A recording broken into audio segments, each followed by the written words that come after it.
Hey, install a set of points in a small block Chevrolet.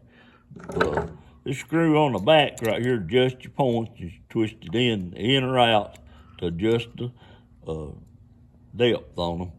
And you have a screw on each end that holds them down. This lobe right here runs on your cam on your distributor here. When it hits one of these high, after it comes up on, when it's on the high point, it needs to be 16 thousandths.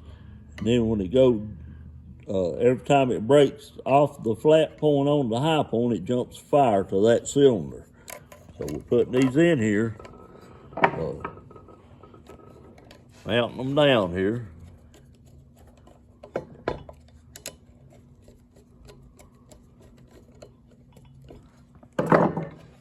Then we turn this thing up on the high lobe right there, and put the filler gauge in here. In between your points, the gap on them.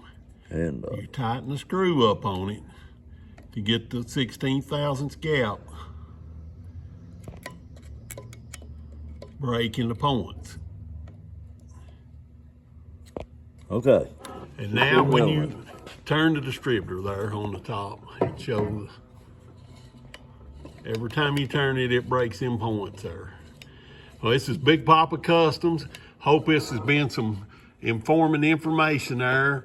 And thanks for watching our channel. Like, subscribe, and comment. Thank you.